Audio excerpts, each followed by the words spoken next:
Hello and welcome back, fellow bad strategists. Oh, sorry about that. Got a cough in my throat. Okay. We are here again in Europathaw, and we are realizing we have worker shortages, so we cranked up how much we're paying the workers to 30, which is a lot, and we can afford it because we have tons of money and our income tax is rising. And hopefully our governor will hire workers a lot faster because they compare how much we're paying them to the private sector, and you can go from recruiting 500 workers a turn to recruiting 5,000, so that's a pretty big deal. We're a little concerned because our governor's got a little bit of corruption, but it doesn't matter as long as he doesn't actually steal. We're gonna try to cut off and kill a bunch of units. We're gonna try to push over here and take this stuff. And we're gonna try to smush some dudes here. Having light industry is good. We want to raise happiness, and it's going up despite the danger. We'll integrate this region eventually. We also really want to consider getting... Well, we do need to increase our bureaucratic points, so offices 2 are good. But we really want to up our metal income so that we can get industry 1, because we have a boost to industry with state companies of 40%, and so we'll be earning about 80 IP, industrial production, from building an industry 1. Alright, we don't have that. We just have light industries and service tax, huh? Yeah, 94, 62, so we have really good BP generation. Getting light industry will push us forward a lot. Something you should be careful about, putting sentinels on their own. This guy is in danger of just getting sniped by these dudes. Like, if they pushed into him, it wouldn't be unreasonable for him to die.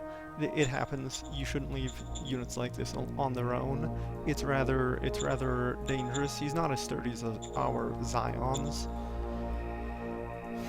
Okay. We have some troops, we have a lot of production, we have a lot of... I'm tempted to reinforce our, like, 60% strength infantry. We could also just get some more armor, but our fuel situation may not allow that. Yes, sir. Roger that, sir. We do need more fuel. I think the clear and obvious thing that we want to do then is... we want to improve our recycling to generate more fuel, which means more recycling. Order Ideally, received. we end up with recycling on every one of these tiles. We don't actually have... we'll put this at 50% to make sure more goes to the bureaucrat office so it doesn't fail to finish. We'll also check assets, preview, expand. This is sometimes blank. That's a bug, I think. I think it's a bug. Sometimes this is blank, it doesn't work, but it's very useful to see. Yeah, so we're gonna presumably finish that, and we will be in good shape when we do. Maybe I don't need to set this on. Well, we're gonna have a worker shortage, so it's really about the workers. We're not recruiting colonists. Standing by. Order received. No, we are. Cool, we are recruiting colonists. Yeah, the colonists, they take from your worker pool, which is kind of funny, but you're still gaining a benefit of, you're getting more workers. Order overall. received. You grab colonists and you shove them back into the workforce because most of them come from your population pool. Do we want another council? Councils. We have an advisor who is... we don't care about him. Okay. We have an interior and a supreme. We do want other councils. We want an economic council to discover solar panels. I've compared solar panels. So, okay, let's talk about power. Power is going to be an issue for us soon. There are two solutions, solar panels, power plants, and, well, there's also the solution of, like, naturally occurring assets, like degraded mini reactors and things that can potentially push you over, or relics. You can get relic power plants that are like gravity generators that generate 500 power pop, which is pretty good. And those are, well, like, basically wonder solutions if you find them. But basically, all of your power is going to come from solar panels. You might have a regular power plant too, though.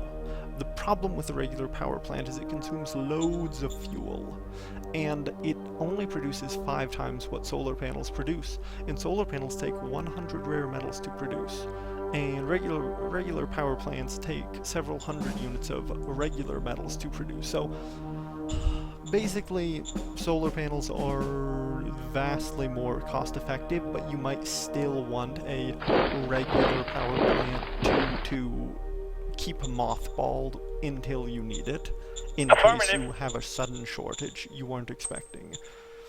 I personally think the solar panels are a bit too strong, and they need to reduce the production cost of regular power plants a lot, because you don't want to use them you wouldn't want to use them even if they were cheap, but you might want to have them just in case. You're 47? Did we have a better option? No. Let's look at our leader overview and see if we've got... So, the things I think are most important are capability, intelligence, sometimes charisma, sometimes, but not often, war. Sort by capability and look at the intelligence stat. Intelligence goes to most things. So Liz Andor, she has the greatest capacity for learning and becoming better at model design. This guy's 38 intelligence, she's 47. Yeah, the difference between 38 and 47, 9.9 point lead is like being 9 levels ahead all the time. You have to hit level 20 first. Also, something I realized, I was kind of dumb, I didn't see this last time. You do get half the level of your highest skill applied to everything, or half the difference between the current skill and your highest skill in the category applied to that skill.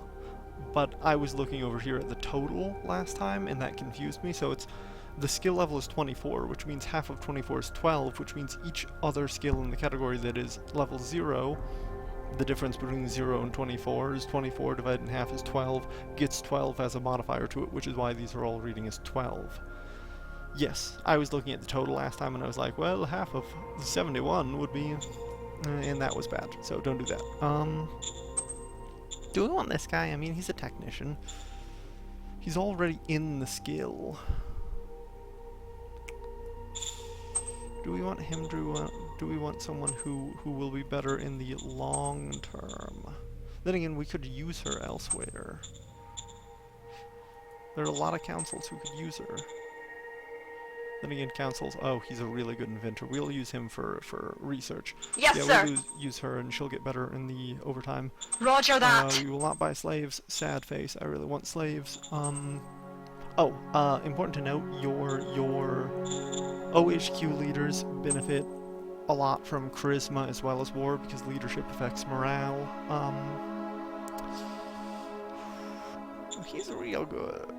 He'd be a real good OHQ leader. Who's our SHQ leader? Rico Cyrus? Oh my god. You're the worst. Why are you even here? Oh my goodness. Oh my goodness. Well, okay. You don't like most of ours. You don't... We'll make Understood. her the OHQ leader, and then we will just... Yes, sir. Roger that. Yes, sir. Roger that, sir. We want competent leaders here in the Europatha Empire.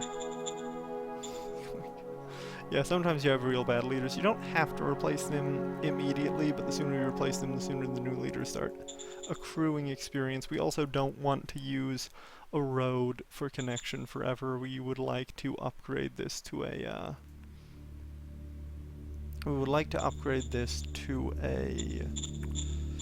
Well, it's not an upgrade. We would like to replace this road with a... No, okay. Roads are good for distributing supplies locally, but between major hubs you need high capacity transport, so we're going to want to build a rail station and a rail depot at either sides. I've had some weird stuff with rail depots. My understanding was, I thought that the railheads were the same as a supply base, but in my experience I don't get any actual rail supplies flowing down the lines if I only build a rail station, so I've been building railheads as if they're like a train stop. Maybe that's what they are? I'm not sure. I'd have to double check the manual, but I've had some mixed success in trying to get rail lines to propagate logistics. We're gonna do it, and it's gonna be important because you do need a high capacity of logistics between settlements usually, or you can't even If you don't, then it's hard to even put in. One of the big issues is you want to send colonists as workers when there's a worker shortage, and you can't do it because you don't have the logistical capacity. It should be fine. Yeah, so what we're doing now, our goal, we're building recycling, we're gonna get our fuel production up. We'd like to get recycling all over here. The highest priority location is this one, but we don't have a road to it, so I'm going here first. And does that make sense? That doesn't make sense. We're gonna cancel that. Okay, so basically, basically the reason I'm doing that is because we got plenty of IP right now. Order And received. this location is going to receive a 25, 50, 75, 100% bonus to its output, and it's got 11.8k, which means it's got more scrap, so we should probably start mining it first anyways. Yeah, so we want to get a bunch of recycling stations because they will give us rare metals which we need for industry primarily and for armor, and fuel which we're gonna be in a constant shortage of, as you have seen thus far. We're gonna end our turn now. We're gonna see what's going on. Hopefully our northern neighbors don't declare war on us. I don't think they will. I'd like to see if their troops actually starve in the west, because I'm pretty sure they're just thoroughly cut off. I'd assume they're starving. We don't have great recon though, so it's hard to say. I'll check the recon this next turn. We'll see. The east is not a threat to us. I mean, if they pushed in aggressively, they could raise our danger levels, but and that does happen. Sometimes the enemy will bring in like rovers or mech infantry, and they'll be here and they'll go whoop, and come all the way down to like here, and you will be wondering what the hell happened. And that is why you need proper screening, because if you just have a unit and then a space and then a unit and then a space and then a unit, then if you get hit by fast enemies with like blitzkrieg on, then they're just gonna completely overrun you. Also, blitzkrieg, good doctrine. Not always something you want to play because it reduces your defense, I think, even when you're attacking, which makes sense, but it will cause you, if you're using units with like 50mm armor plating, for example, maybe you don't want to drop your defense, because maybe that actually is kind of important for not getting ganked by the people that you're fighting. Blitzkrieg, I think, is mostly a doctrine of good when you are overwhelming your enemy. When you're already going to win by a large margin, Blitzkrieg speeds up the rate at which you win. It's not a good doctrine in a close fight. A really good mind doctrine actually is Rush, I think. I haven't tried it out, but it looks good. It's like you gain 30% action points, and I don't think you suffer much of a loss anywhere. Of course, we're going with Fist instead of Mind, so we're going to want... Some of the Fist doctrines seem really strong. The one we really want is you double your morale, and you double the rate at which you recover morale, and then you gain a combat modifier equal to the difference between the enemy morale and your morale, which is going to work very, very well when you're already overpowering your opponents, which we intend to be doing most of the time. We might see armored units produced by this major faction up here. We won't... I mean, I guess we've already seen some of their tanks. We won't mind fighting their tanks until later on. If they start producing higher tech tanks, we may experience some difficulty. Ooh, docile AI, I don't know if we'll play it. Political points, yeah. Bad rations, maybe. Alright, well, I'm going to call the episode here. I will see you next time, and have a nice day.